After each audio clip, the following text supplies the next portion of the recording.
Okay, physics का class शुरू करते हैं। लास्ट क्लास में हमने मोमेंटम कंजर्वेशन लॉ के बारे में पढ़ा था। मोमेंटम कंजर्व रहता है अगर किसी सिस्टम ऑफ मास, कोई बहुत सारे मासेस का कोई सिस्टम है, तो उस पर अगर नेट एक्सटर्नल फोर्स लगने वाला अगर जीरो हो, तो नेट एक्सटर्नल फोर्स जीरो होने का मतलब क्या हो गया कि भाई उस पर लगने वाला जो नेट एक्सेलरेशन है उस सिस्टम ऑफ मास का, वो एक्सेलरेशन जीरो है। और एक्सेलरेशन जीरो होने के केस में वेलोसिटी कांस्टेंट होती है, और वहां से हमने एक रिजल्ट निकाला कि भाई m1v1 प्लस m2v2 ये सारा कांस्टेंट रहेगा। तो उससे हमें क्या पता चलता है कि अगर किसी सिस्टम ऑफ मास पे नेट एक्सटर्नल फोर्स जीरो है, तो उस सिस्टम ऑफ मास का नेट जो मोमेंटम है, लीनियर मोमेंटम, वो कंजर्व रहेगा। आई बात समझ में? ये तो यहाँ तक हमने पढ़ा था। अब इसको आगे और क्वेश्चन करते हैं इस प्रिंसिपल पे बेस्ड। जैसे क्वेश्चन के तौर पे क्वेश्चन करते हैं।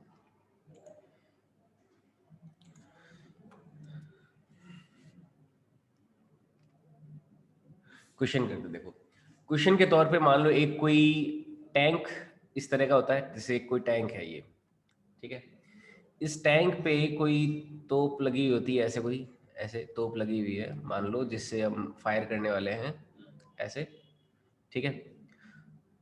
इस तरह से मान लो यहाँ से कोई गोला फायर करेंगे ऐसे, ठीक है, करेंगे।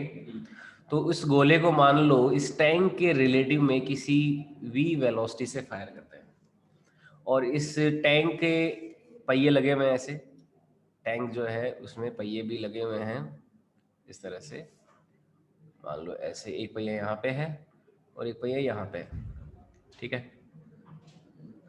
और टैंक जैसे ही गोली अपन दागेंगे, तो ये पहिए जैसे लगे हुए टैंक के, तो ये टैंक क्या होगा, पीछे की ओर आएगा, है ना।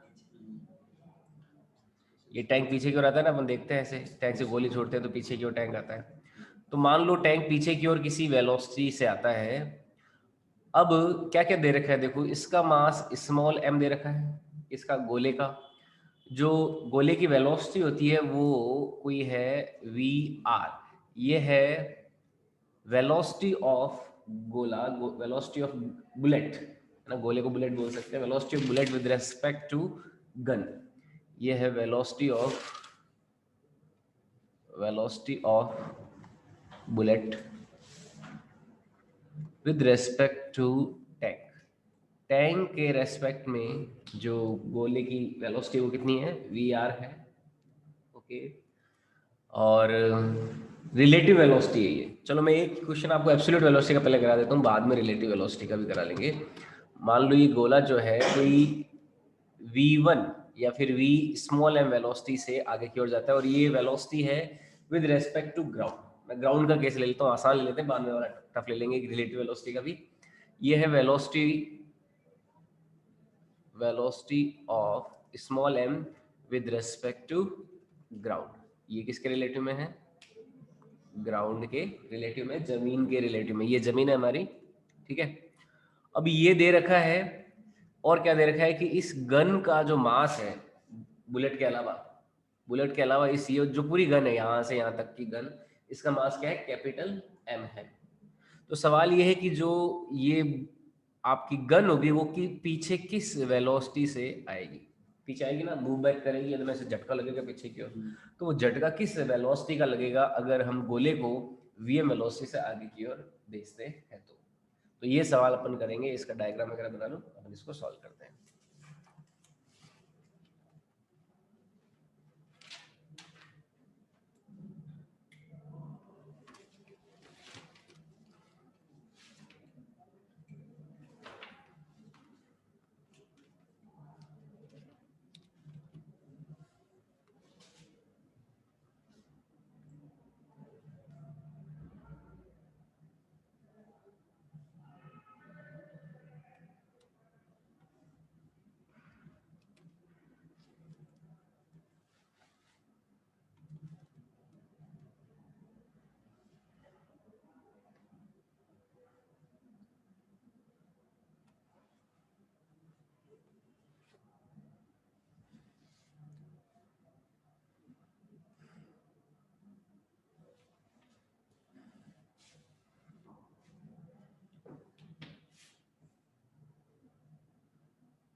ठीक है, बना दिया।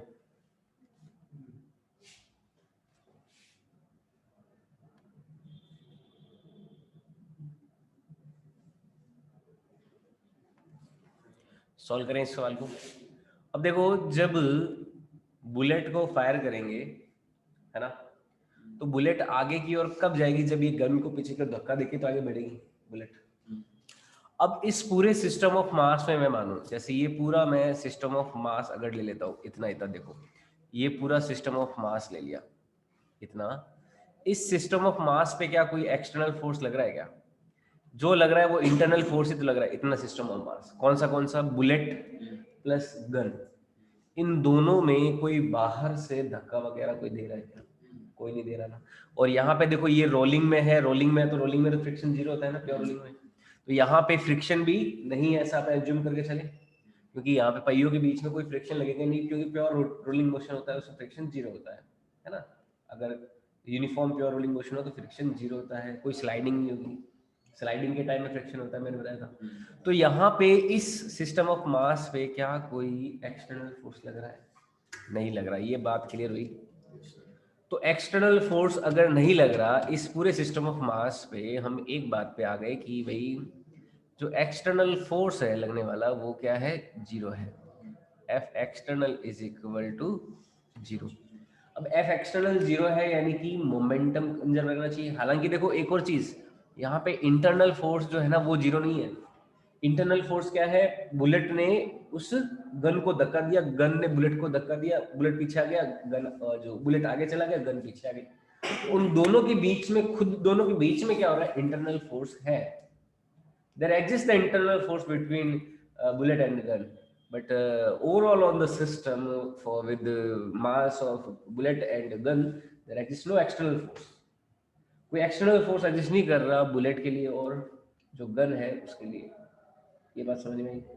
जो एग्जिस्ट कर रहा है वो कौन है? इंटरनल फोर्स है। तो यहाँ पे एक पॉइंट भी हो जाएगा कि however there exists an internal force, however there exists an internal force between bullet and gun at the time of firing, जब फायर किया है ना, तो उस समय क्या कर रहा है? बुलेट और गन के बीच में कोई इंटरनल फोर्स एग्जिस्ट कर रहा है। लेकिन हमारा जो मोमेंटम कंजर्वेशन का लॉ था उसमें हम क्या बोलते थे? External external external. अब आपको एक्सटर्नल और इंटरनल फोर्स में अंतर समझ में आया क्या समझ में? यहाँ पे ये दोनों के आपस की बात है। ये इंटरनल मैटर है, एक्सटर्नल मैटर नहीं है। बाहर से कोई धक्का नहीं दे रहा, बाहर से कोई धक्का दे रहा होता वगैरह कुछ होता तो उस केस में हम मोमेंटम कंजर्वेशन लॉ अप्लाई नहीं कर सकते, है ना। जैसे मान लो ये पहिए नहीं होते और ये केवल आपका ब्लॉक होता, इस तरह से कोई गन होती बिना पहियों की, तो बीच में फ्रिक्शन एग्जिस्ट करता, है ना। जो आपकी सरफेस है, ग्राउंड के सरफेस है और ये जो ब्लॉक है उसके बीच में एग्जिस्ट करता। तो एग्जिस्ट करता तो फ्रिक्शन होने के केस में क्या हम मोमेंटम कंजर्वेशन लगाते? हो सकता है कि फ्रिक्शन जो है इस ब्लॉक को रोक लेता, ये पीछे ही नहीं खिसकती, वहीं पे ही रोक लेता। तो वहीं पे ही रोक लेता तो क्या होता? मोमेंटम कंजर्वेशन होने लगता फिर, है ना। ये तो मोमेंटम कंजर्वेशन लग रहा है, उस वजह से क्या होगा? ये पीछे की ओर मूव हुआ है।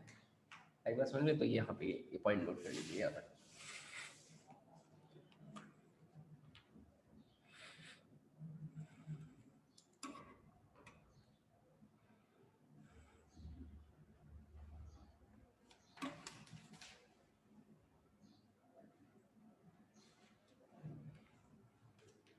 इसमें हिंदी में लिख ना कि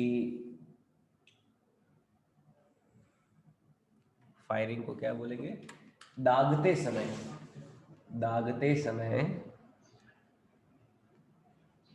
बुलेट तथा गन के मध्य आंतरिक बल होता है, ठीक है। पर इंटरनल फोर्स हो तो कोई प्रॉब्लम नहीं है, एक्सटर्नल फोर्स नहीं होना चाहिए। और एक्सटर्नल फोर्स यहाँ पे कोई नहीं है ना, जीरो है। तो इस वजह से हम मोमेंटम कंजर्वेशन अप्लाई कर सकते हैं. सो momentum, law of momentum conservation can be applied. Law of momentum conservation can be applied. अतः संवेग संरक्षण का नियम लग सकता है ना. अतः संवेग संरक्षण का नियम लग सकता है. अब देखो मोमेंटम कंजर्वेशन लॉ कैसे अप्लाई करते हैं. तो आपका जो मोमेंटम था, इनिशियल मोमेंटम जो होगा वो फाइनल मोमेंटम के बराबर होना चाहिए ना. मोमेंटम कंजर्वेशन लॉ क्या कहता है? Initial momentum is equal to final momentum. और अगर आपको याद हो, मैंने रोटेशनल मोशन में भी कराया था कि टॉर्क एक्सटर्नल जीरो हो तो एंगुलर मोमेंटम कंजर्व रहता है. अब एक्सटर्नल फोर्स जीरो हो तो लीनियर मोमेंटम कंजर्व रहता है. दोनों सिमिलरिटीज है लीनियर मोशन और रोटेशनल मोशन में. तो इनिशियल मोमेंटम जो था वो फाइनल मोमेंटम के बराबर होना चाहिए. अब देखिए इनिशियल मोमेंटम की बात करें तो बुलेट इनिशियली रेस्ट में है. फायरिंग से पहले की बात करते हैं तो बुलेट रेस्ट में है और गन भी रेस्ट में है. तो क्या इनिशियल मोमेंटम दोनों का मिला के जीरो नहीं है क्या? इनिशियल मोमेंटम क्या है? बुलेट भी रेस्ट में है, गन भी रेस्ट में है, तो दोनों का मोमेंटम क्या हो गया? जीरो. अब देखो फाइनल मोमेंटम बुलेट का मास m, बुलेट की वेलोसिटी vm. वेलोसिटी पॉजिटिव या नेगेटिव? पॉजिटिव, तो हम पॉजिटिव रख देंगे. ठीक है. प्लस मोमेंटम ऑफ गन का मास m, गन की वेलोसिटी माइनस में vm. बिल्कुल सही, माइनस में vm. क्योंकि मोमेंटम एक वेक्टर क्वांटिटी होती है. मोमेंटम क्या होती है? एक वेक्टर क्वांटिटी होती है. तो वेक्टर का विशेष तौर पे हमें ध्यान रखना है. तो फाइनल मोमेंटम क्या हो गया? m into V small m plus capital M into minus में v कैपिटल M. ये मोमेंटम कंजर्वेशन हो गया. इनिशियल मोमेंटम फाइनल मोमेंटम के बराबर. तो जीरो इज इक्वल टू आ जाएगा स्मॉल m vm माइनस में capital M v capital M. ये जीरो हो गया. तो यहाँ से जो आपके हमको क्या निकालना है? v कैपिटल M निकालना है. तो v m v capital M is equal to small v small m. यानी कि v कैपिटल M की वैल्यू क्या आ जाएगी? Small m v small m upon capital M. ये हमारा आंसर आ जाएगा. आई बात समझ रहे? This is the our answer. ठीक है.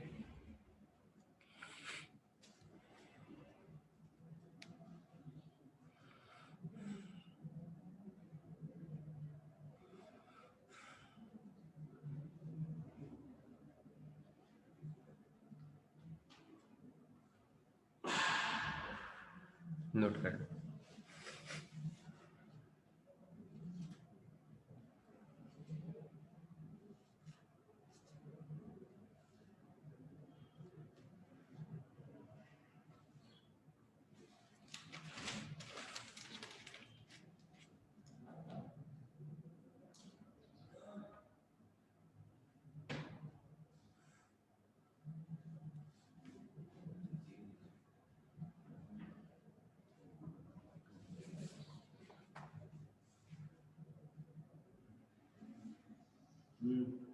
ठीक है. आप न्यूमेरिकल एग्जांपल भी देखो डेटा में दे सकता हूँ. जैसे एग्जांपल के तौर पे जो बुलेट हम फायर कर रहे हैं वो मान लीजिए है 1 kg की. ठीक है. और उस बुलेट को हम फायर कर रहे हैं मान लो कोई 100 मीटर पर सेकंड की वेलोसिटी के साथ. जो गन का मास है वो दे रखा है कोई, गन का मास मान लो कोई है 10 kg. ठीक है. तो सवाल ये है कि जो गन है वो पीछे की ओर किस वेलोसिटी से जाएगी. तो पता लगा सकते हो इस फॉर्मूले में सीधा यूज करके. वैल्यू पुट करो, आंसर बताओ कितना है. 100 तो नहीं आएगा.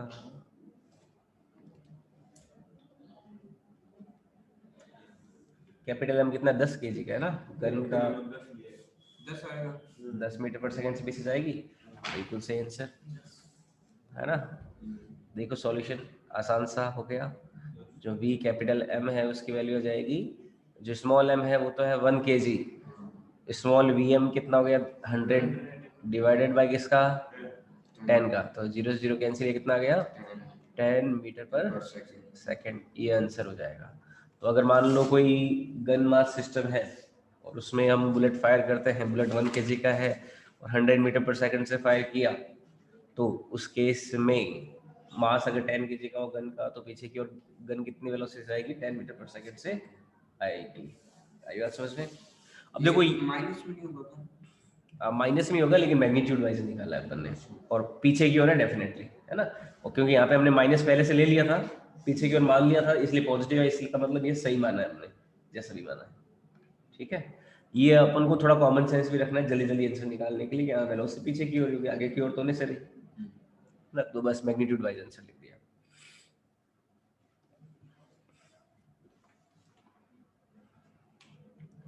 अब देखो एक केस और लेते हैं इसमें, कि मान लीजिए ये Vm जो है वो Vmr दे रखा है, पर ये रिलेटिव वेलोसिटी है with respect to this mass.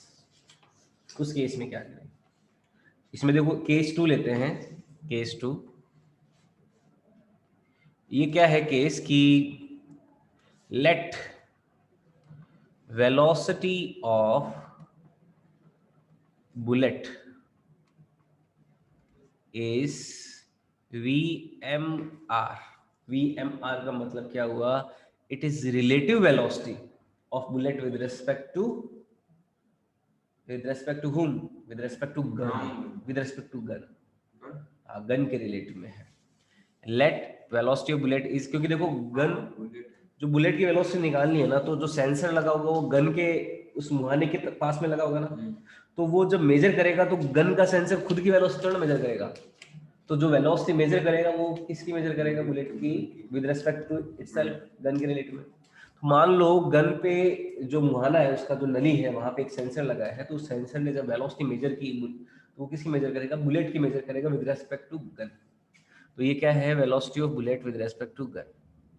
Velocity of bullet with respect to gun, ये ग्राउंड के रिलेटिव में नहीं है, ये किसके रिलेटिव में है? गन के रिलेटिव में है। तो उस केस में जो हमारा गन होगा उसका वेलोसिटी क्या होगा? माना कि बुलेट का वेग VMR, माना कि बुलेट का वेग VMR बंदूक के सापेक्ष है, बंदूक के सापेक्ष है। ठीक है, आई बात समझ में? अब इस केस में हमें बंदूक का वेलोसिटी निकालना है, तो देखो उसका सॉल्यूशन कैसे करेंगे, इसको ध्यान से समझना। इस बार हमें यहाँ पे VMR दे रखा है, तो VMR आगे की ओर है और गन की वेलोसिटी हमने मान ली पीछे की ओर VM है। अब देखो बुलेट का जो वेलोसिटी होगा, वेलोसिटी ऑफ बुलेट क्या आएगा? देखो velocity of bullet with respect to ground. अगर हम ग्राउंड के रेस्पेक्ट में बुलेट का वेग निकालना चाहते हैं, गोली का जमीन के सापेक्ष वेग, गोली का जमीन के सापेक्ष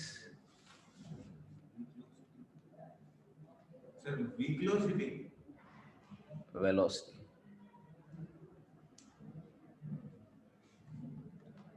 तो मान लो let velocity of bullet with respect to ground is V small m।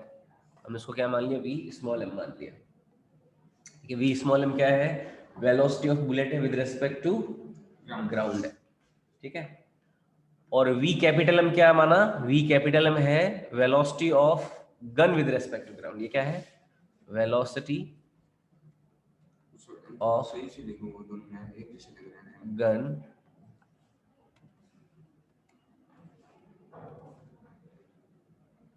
ठीक है, velocity of gun with respect to ground.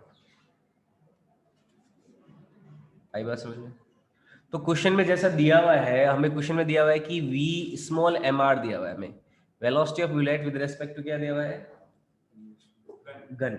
तो ये क्या हो जाएगी? Velocity of bullet with respect to gun क्या हो जाएगी? Velocity of bullet minus velocity of gun नहीं हो जाएगी क्या? ये रिलेशन आ जाएगा। ये क्या है? Relative velocity of bullet with respect to ये तो है गन का वेलोसिटी है बुलेट, ये बुलेट का वेलोसिटी है गन का वेलोसिटी, और with respect to what, ground.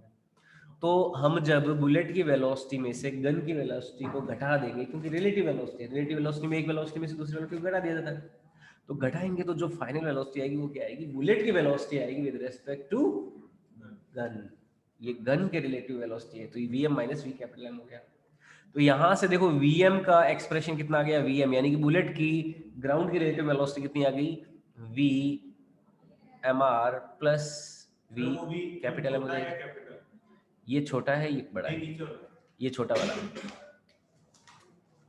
तो ये बुलेट की ग्राउंड की रिलेटिव वेलोसिटी कितनी आ गई, V velocity of bullet with respect to ground plus velocity of gun with respect to ground, ये आ जाएगी।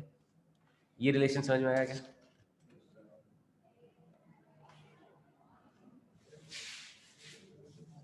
यहाँ तक नोट करो।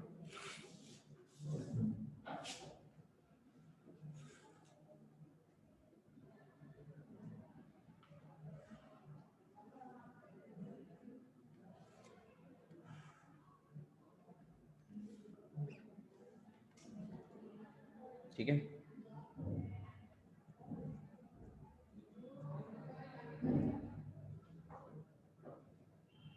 वही सेम बात, P इनिशियल बराबर हो जाएगा P फाइनल। इनिशियल मोमेंट और फाइनल मोमेंट क्या होता है, सेम रहेगा। इनिशियल मोमेंटम तो दोनों का 0, फाइनल मोमेंटम देखो, बुलेट का वेलोसिटी कितना, स्मॉल m, बुलेट का ग्राउंड के रिलेटिव में वेलोसिटी कितना, ये है, इस बार कितना है, V mr plus V capital M। ये क्या है, बुलेट का ग्राउंड के रिलेटिव में एब्सोल्यूट वेलोसिटी है, और उसमें हम कौन सी टर्म यूज कर रहे हैं, एक टर्म तो है बुलेट की रिलेटिव वेलोसिटी और गन का एब्सोल्यूट वेलोसिटी जो ग्राउंड के रिलेटिव वो यूज कर रहे हैं, ठीक है, और minus of capital M gun का और V कैपिटल M किसका, गन का। ये हो जाएगा, ये नहीं जाएगा, बताओ समझ में आई बात, ये माइनस ये आएगा ना, इसकी जगह क्या ले लिया, रिलेटिव वेलोसिटी प्लस गन का एब्सोल्यूट वेलोसिटी, बस इतना सा चेंज आया और कुछ नहीं किया, ठीक है, आई बात समझ में। अब देखो ये आ जाएगा 0 is equal to M V mr plus small m V capital M minus capital M V capital M, ठीक है। तो ये सारा इधर लेके आएंगे और मैं V कैपिटल M कॉमन ले लूं तो ये आ जाएगा capital M minus small m आएगा, इज इक्वल टू क्या आ जाएगा, small m V small m r, ये आएगा। इसको मैं इधर ले आया, इसको भी मैं इधर ले आया, तो ये तो नेगेटिव हो जाएगा, ये पॉजिटिव हो जाएगा, उसमें से मैंने दोनों में से कैपिटल जो V कैपिटल M है उसे कॉमन ले लिया, तो ये आ जाएगा। तो यहाँ से V कैपिटल M की वैल्यू जो आएगी ये कितनी आ जाएगी, small m V small m r divided by capital M minus small m। तो इस बार देखो थोड़ा सा आंसर में चेंजेस आया, ये चेंज आ गया, ये आंसर आ जाएगा। दोनों में डिफरेंस क्या है, यहाँ पे पहले तो वेलोसिटी थी ग्राउंड के रिलेटिव में थी सीधी, लेकिन इस बार क्या है, relative velocity with respect to gun, relative velocity of bullet with respect to gun है, ये डिफरेंस है इसमें, इस क्वेश्चन। एक बात समझ में, आंसर समझ में आया, तो ये नोट कर लीजिए।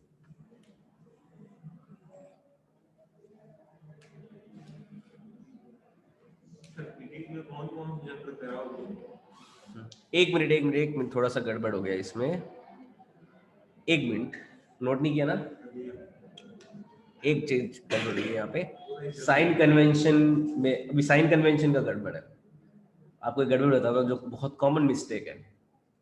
देखो बुलेट का वेलोसिटी तो पॉजिटिव है, जो गन का वेलोसिटी वो नेगेटिव है, एक तो माइनस लगाया यहाँ पे, आपको केवल माइनस प्लस ही करना, ज्यादा दिक्कत नहीं आएगी।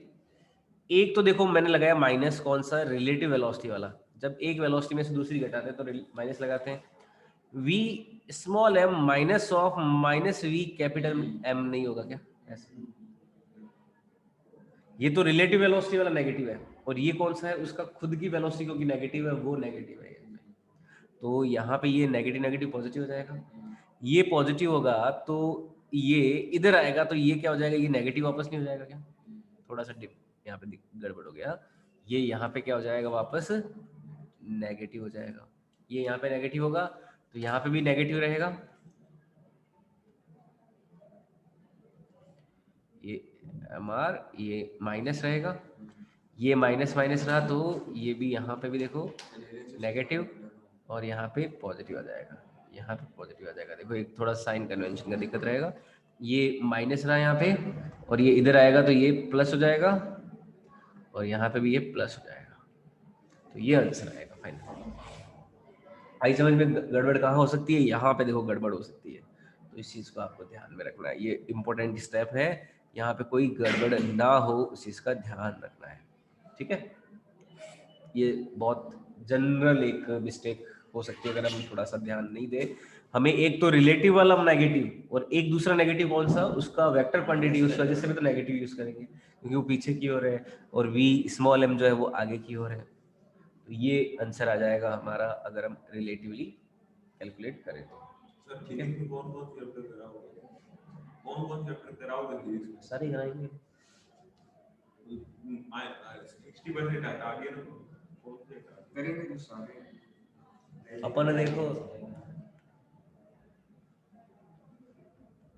मेरा मई तक लेके जाने का है, मई के बाद में अपन 12 शुरू कर देंगे, अब मई तक जितने और उतना कर लेंगे। स्कूल में अपने एग्जाम अपने अपने जैसे जितना सिलेबस हो उस हिसाब से ले लेंगे, तो स्कूल में तो कोई दिक्कत नहीं रहेगी।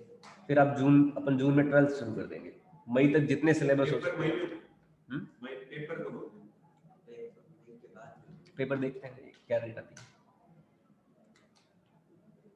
ठीक है?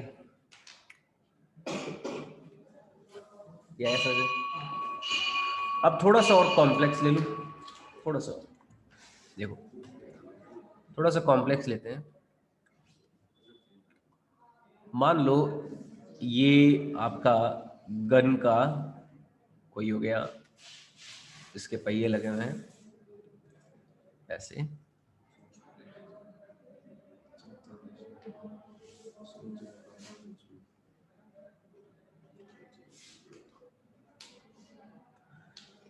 ये गन है और उसके ऐसे पहिए लगे हुए हैं, यानी कि पीछे की ओर जाएगा।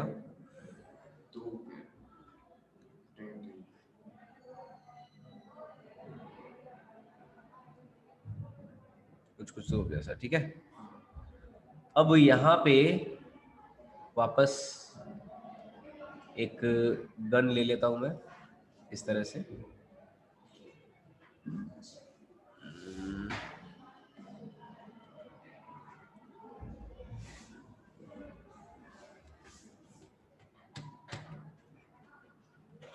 ऐसे, लेकिन इस बार गन का जो मुहाना है वो किसी एंगल पर है, ठीक है? किसी एंगल पर ले लिया गन का मुहाना, कोई थीटा एंगल पर,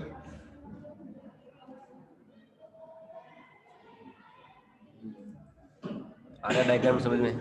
और कोई थीटा एंगल है यहाँ पे ऐसे, थीटा एंगल पे हमने कोई गन का मुहाना ले लिया और यहाँ से कोई गोला जो है वो दागा गया, गोले को हमने दागा है यहाँ से ऐसे निकला है, और उस गोले की जो वेलोसिटी है यहाँ से, और ये वेलोसिटी भी हमें दे रखी है v small m with respect to इस कैपिटल M के रिलेटिव में। ये कौन सी वी एम आर यानी r लिखा रिलेटिव वेलोसिटी है, ये relative velocity of bullet with respect to gun वाली होगी, ठीक है? और इसका मास है कैपिटल M और गोले का मास है स्मॉल m, ठीक है? अब फिर गोला पीछे की ओर जाएगा किसी वेलोसिटी से जाएगा ना, तो हमें क्या निकालना है कि ये गोला जो है वो पीछे की ओर इस बार किस वेलोसिटी से जाएगा। हाँ ये टैंक, ये जो टैंक है, टैंक किस वेलोसिटी से पीछे की ओर जाएगा। आई बात समझ में? अब इस बार थीटा एंगल पे छोड़ा है हमने, ये बस ध्यान रखना है, ठीक है? तो ये नोट, ये डायग्राम नोट करो, फिर उसके बाद में करते हैं।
बनाइए diagram.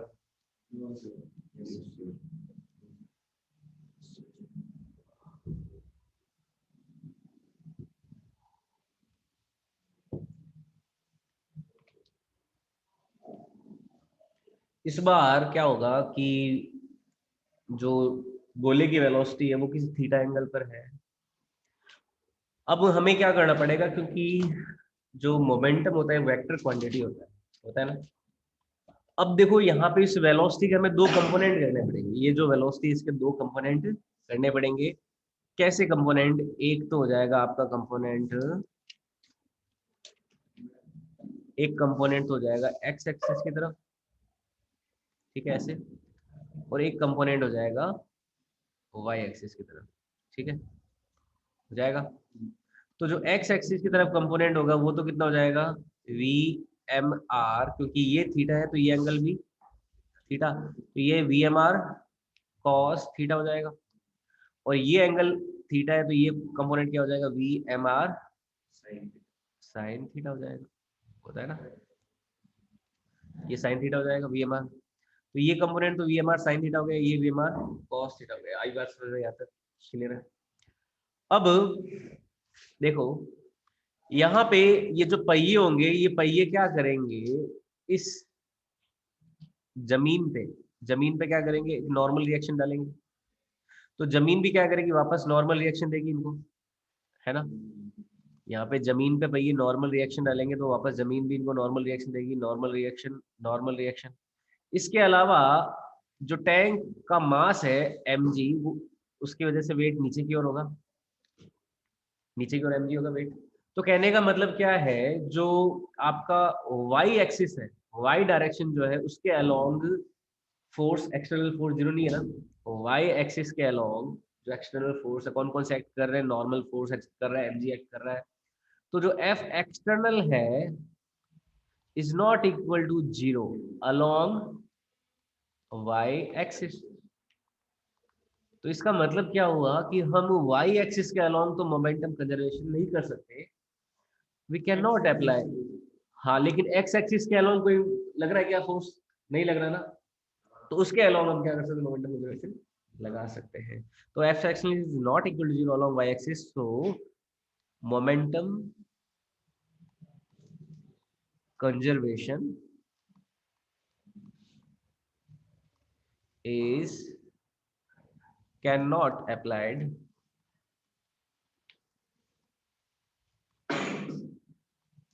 momentum conservation cannot applied along y axis, ठीक है।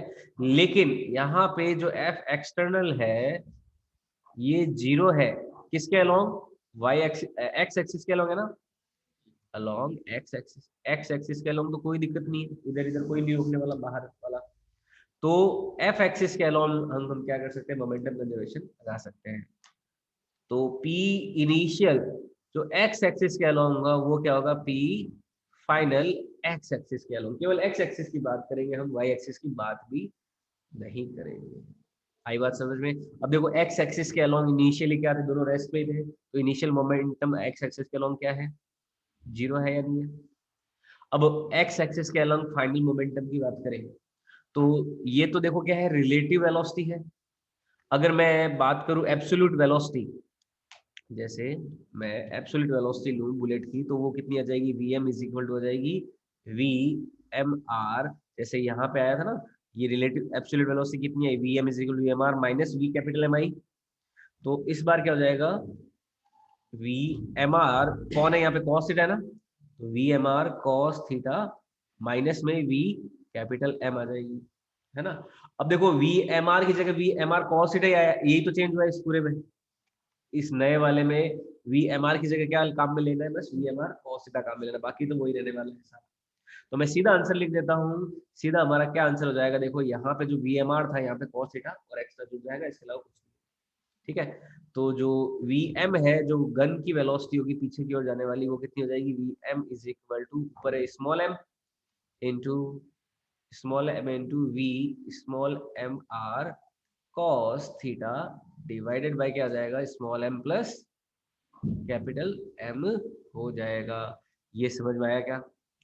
सेम टू सेम वही कैलकुलेशन हुई, बस इस बार हमें जो रिलेटिव वेलोसिटी उसका कौन सा कंपोनेंट काम में लेना है, कॉस थीटा कंपोनेंट काम में लेना है। क्यों? क्योंकि एक्सटर्नल फोर्स एक्स एक्सिस के अलोंग जीरो है, तो एक्स एक्सिस के अलोंग मोमेंटम कंजर्वेशन रहेगा, लेकिन वाई एक्सिस के अलोंग क्योंकि एक्सटर्नल फोर्स बहुत सारे लग रहे हैं तो वहां पे मोमेंटम कंजर्वेशन नहीं लगेगा। तो हमने वाई एक्सिस वाला जो V M R sine theta उसको इग्नोर मार दिया, उसको कुछ नहीं किया। आई बात समझ में? केवल एक्स कंपोनेंट जो है रिलेटिव वेलोसिटी का उसी को ही काम में लिया, जिससे हमारी टैंक की पीछे की ओर जाने वाली वेलोसिटी का एक्सप्रेशन आ जाएगा। ओके, नोट कर लीजिए।